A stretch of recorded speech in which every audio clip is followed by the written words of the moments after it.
Hi, welcome to video number 4. We're going to be talking about understanding your habits and your weaknesses.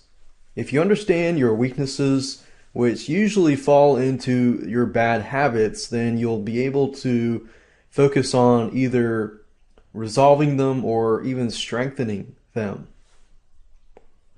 So the goal of this video is not to break your habit just yet, but to pinpoint it, what triggers it, so that you can see when it happens. Weaknesses often contribute to bad habits, so we're going to look at this from your personality. Let me ask you some questions. What makes you stop? What makes you irritable? What makes you angry? What makes you want to quit? What are your bad habits? What are your weaknesses? Can you think when the bad habit happens? What are you doing specifically? And what are you doing right before it happens? Is there something that is consistent happening? And the reason why I want you to think carefully, and you can pause this video and just think about it or write down on a piece of paper your habits. Now, you might be one of the people out there who think you don't have any bad habits. We all have bad habits. We all have quirks and things like that. If you don't know or think of anything, then go to somebody that you trust. Don't go to just about anybody. Go to somebody that you trust, a family member, a good close friend, and so forth. And ask them point blank, be honest.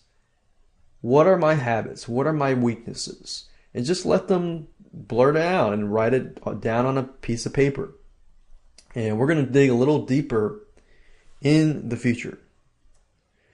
So now let's take a quick look at your personality and pinpoint some weaknesses. And type in your 4 letters. And if you go to the top link, normally it is located at personalitypage.com/your4letters.html. So if you don't see personalitypage.com at the very top, which you should, they're very high and ranked, just type that in, personalitypage.com/letter.html. So in this case, I'm going to click on the ESFJ. And make sure you read through here, but in this case, we're going to go straight to the ESFJ relationships section and go under strengths and weaknesses. Now, it's good to know your strengths. Obviously, you might find strengths that you never thought you really had, but it's often the case that it's harder to look inside and see what kind of strengths and weaknesses you have until somebody else tells you that knows you very well. So if you go to the strengths section, as you can see, the ESFJ weaknesses, the E stands with extroversion, S sensing, F feeler, and J judger, or routines and so forth. Weaknesses: generally uncomfortable with change and moving into new territories. Extreme dislike of conflict and criticism. Needs a lot of positive affirmation to feel good about themselves. May overly status conscious and interested on seeing how others see them. Have difficulty time ending a relationship. Have difficulty accepting negative things. And don't pay enough attention to their own needs. And may use guilt manipulation to get what they want. So let's take, for example, this profile here. We can see that the ESFJ, the weaknesses that they have is that they're uncomfortable with change and moving into new territories. They are extremely dislike of conflict and criticism, and basically are motivated when other people give them motivation to feel good about themselves. So knowing this can be an issue, and this can be a roadblock, because if you're trying to make a decision and you're trying to focus on something and you rely too heavily on other people, then that can be a problem.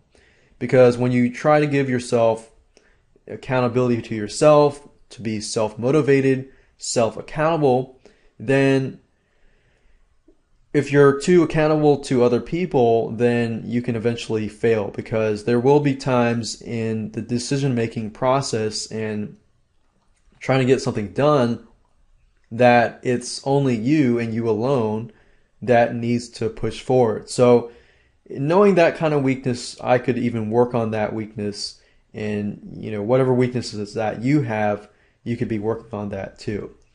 Now, let's take a different flip side, and let's say something like, back to Google,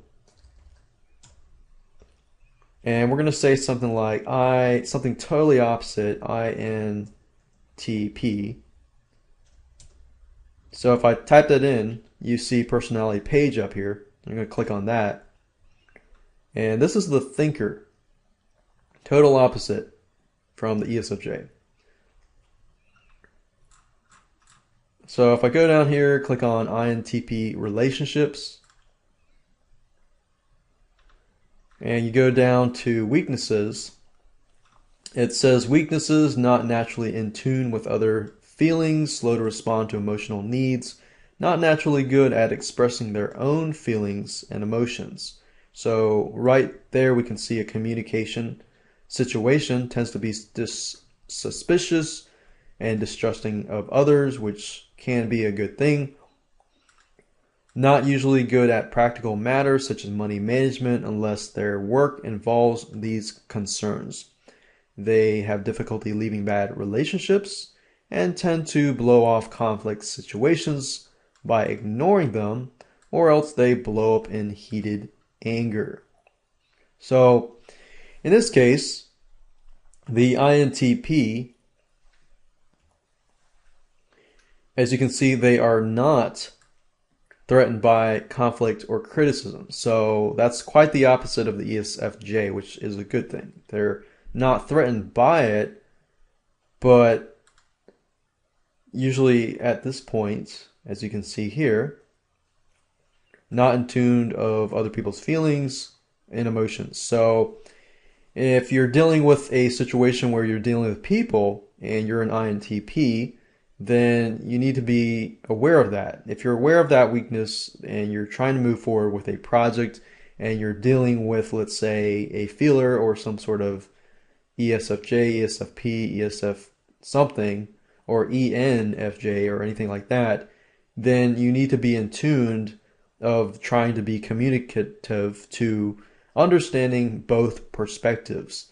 Now, INTPs are generally good at self-motivation, so that can be a plus.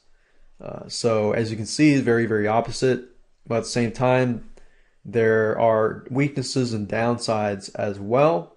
So the whole idea here is just to figure out your weaknesses. There's nothing wrong with weaknesses. We're all weak in some sort of area. So if you can figure out your weaknesses, then you can understand how it can impact or become a roadblock or a bad habit that could be blocking you from making a decision, implementing a decision, and so forth, or working in a team to make that happen. So that's that, and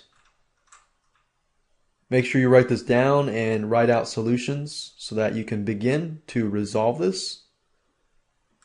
And just be aware of this. You don't have to resolve this right away, but be aware of this so that you can understand how to tackle these situations.